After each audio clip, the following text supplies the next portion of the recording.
I'm proud of you. I'm proud of you because I know how hard it is to take care of ourselves. I know how hard it is to take care of ourselves. I know that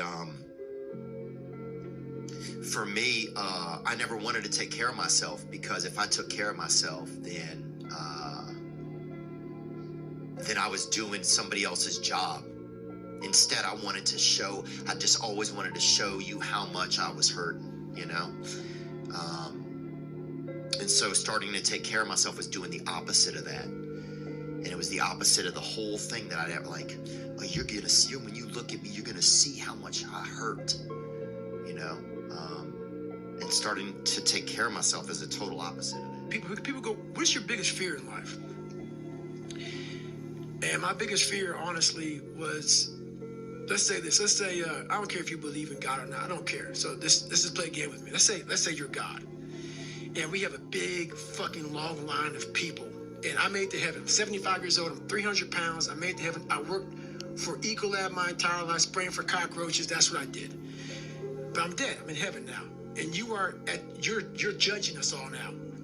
So we're in line. We're all sitting there in line. You have Adam Brown. He has a big board up. And you're talking to Adam Brown about his life. And you rip it down. I'm next in line. David Goggins. I see my name. I see all this shit. And God goes, hey, you say, read this, man. And I'm reading this list, and I'm seeing 182 pounds, Navy SEAL, Ranger School, motivational speaker, changing lives. Okay, man, pull-up record, all this shit. And I'm like, that's not me, man. And God looks at me and says, that's who you were supposed to be. Dangerous to dwell on past mistakes, because people sort of define themselves by the worst moments that they've ever had. And if that's the case, like some people are stuck in high school. They're stuck in failures that they had, like when they were first getting jobs, and they always think that they're a loser, and they don't like the feeling of failure, so they keep low expectations so that they never have to feel that. You gotta get through it.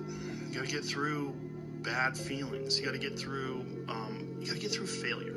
It's very important. And you get through it by just picking yourself back up and moving forward and going. But it's hard for a lot of people because that sting, they never get over it, the feeling of failure. And they don't have a good support system, like good friends. Like having a good community of friends is very, very important, because you can feel like if you've been, a girl broke up with you and you feel like you're the worst, you're a fucking loser, like you're a piece of shit. But then you go out with your friends and you have a few laughs, and next thing you know, you're laughing and you're like, I'm all right. People don't experience life.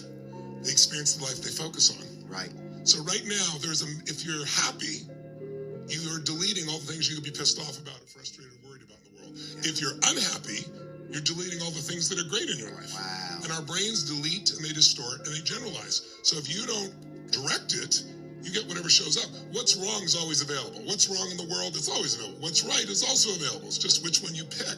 And it isn't about positive thinking, because I've never been into positive thinking. People think that's what I do. It's not. I believe in intelligence. And so when you're in a lousy state of mind, you treat people poorly, you don't perform at the highest level, you're not happy. Yeah. When you're in a great state of mind, you treat people better, perform at a different place. And it's one of the reasons that humor is so valuable. Yeah. It changes people's state. And then, all of a sudden they're in a different place. They respond in a different place when they're laughing than when they're pissed off. Yeah. So why not train yourself to do that? You've trained yourself to find what's entertaining or funny in just about anything. It's what makes you as good as you are in that area. You have developed patterns of how to do it. You may not even be conscious of them all.